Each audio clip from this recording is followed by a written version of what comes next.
Selamat pagi, Ibu Bapak, Eyangku, Eyangti, dan seluruh saudaraku yang baik. Mari kita sambut pagi yang baru dengan bersyukur, dan kita akan menjalaninya bersama tangan Tuhan yang penuh perlindungan. Firman Tuhan yang kita renungkan pagi ini, Matius 6 ayat 11. Berikanlah kami pada hari ini makanan kami yang secukupnya. Saudaraku, doa yang paling dikenal dan dihafal tentu saja doa Bapa kami. Sejak kita menjadi murid sekolah minggu, doa ini sudah diperkenalkan kepada kita. Berbarengan dengan itu, doa Bapa kami merupakan doa yang paling sering kita panjatkan kepada Allah. Minimal, jika kita ikut kebaktian minggu, seminggu satu kali, pada saat menutup doa syafaat. Dengan kesadaran bahwa doa itu bisa menempa watak dan kepribadian seseorang, maka seyogianya isi doa Bapa kami itulah yang paling membentuk watak kita. Terkecuali kita hanya menjadikan doa ini sekedar hafalan, tanpa penjiwaan, setiap kali kita mengucapkannya, sehingga dia mengalir begitu saja dari bibir kita, tanpa kita resapi dengan hati tiap bagian doa itu. Akhirnya, walau ratusan kali kita menaikkan doa ini, sayangnya jiwa kita tak tersentuh dan mental kita tak terbentuk. Bagaikan air di atas daun talas, air itu hanya menggenang di atas daunnya, tapi tidak menembus serta merembesi bagian dalam daun talas itu. Saudaraku, salah satu bagian isi doa ini adalah soal kecukupan. Doa ini mengajak kita memohon agar Allah memberi makanan kita secukupnya. Kata cukup menandakan bahwa kita tidak berkekurangan, tapi juga tidak berkelebihan. Kata cukup menandakan hidup kita tetap terpelihara. Ada kesinambungan yang terjaga.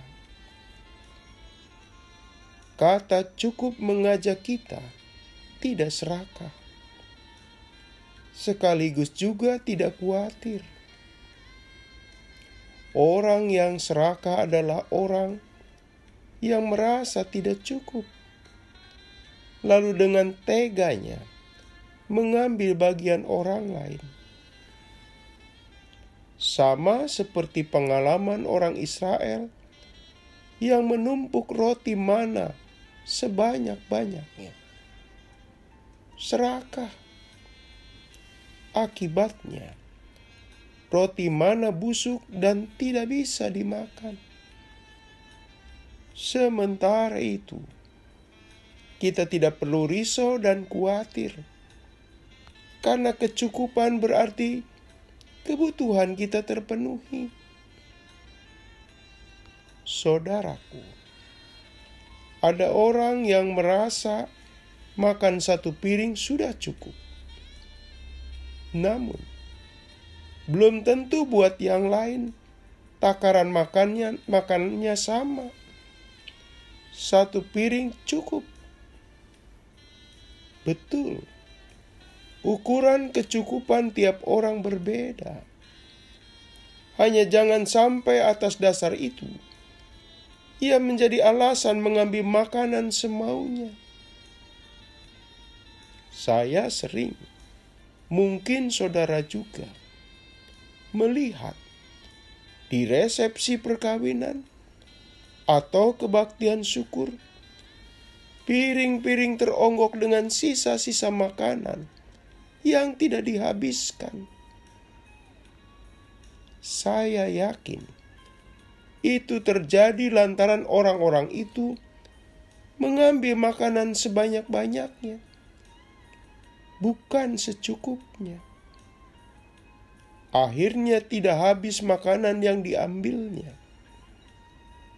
Padahal dia bisa mengambil sesuai kebutuhannya.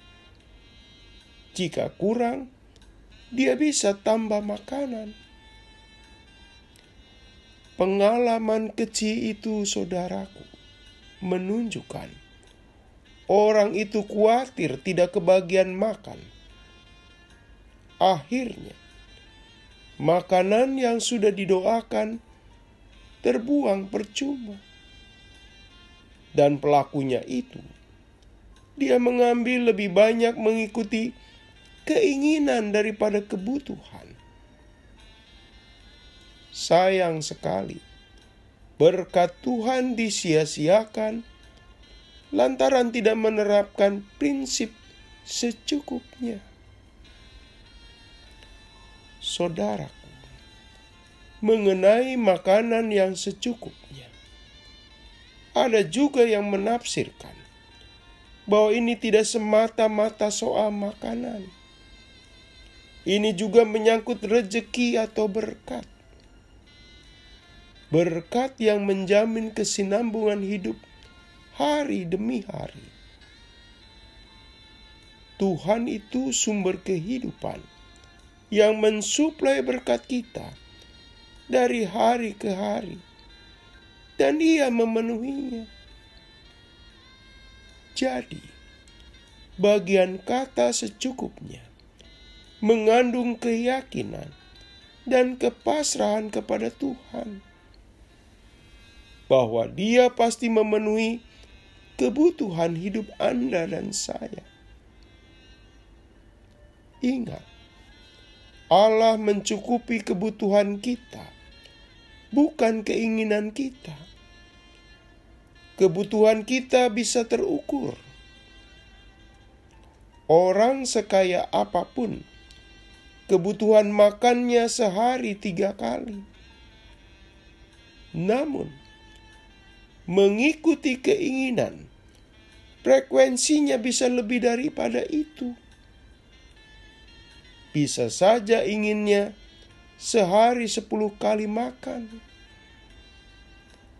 Saudaraku, dorongan karena keinginan memang bisa tanpa batas. Makan sehari 3 kali bisa tidak cukup. Mulut maunya mengunyah terus. Sama, ada orang yang bergaji puluhan juta, bahkan ratusan juta. Dia merasa gajinya kecil, tidak cukup. Hal itu bisa oleh sebab daftar keinginan yang dimilikinya tidak mampu dikontrol. Tapi, jika berdasarkan sesuai kebutuhan, pasti yang bersangkutan merasa rezekinya sangat cukup. Dan ia mampu bersyukur kepada Tuhan. Mari kita berdoa. Tuhan, kiranya kami menghayati hidup dengan tidak khawatir hari esok. Dan belajar mencukupkan segala sesuatu. Dalam nama Yesus kami menaikkan doa ini. Amin. Selamat pagi saudaraku. Selamat memasuki pagi baru. Bersama Pendeta Emeritus Supriyatno. Tuhan memberkati.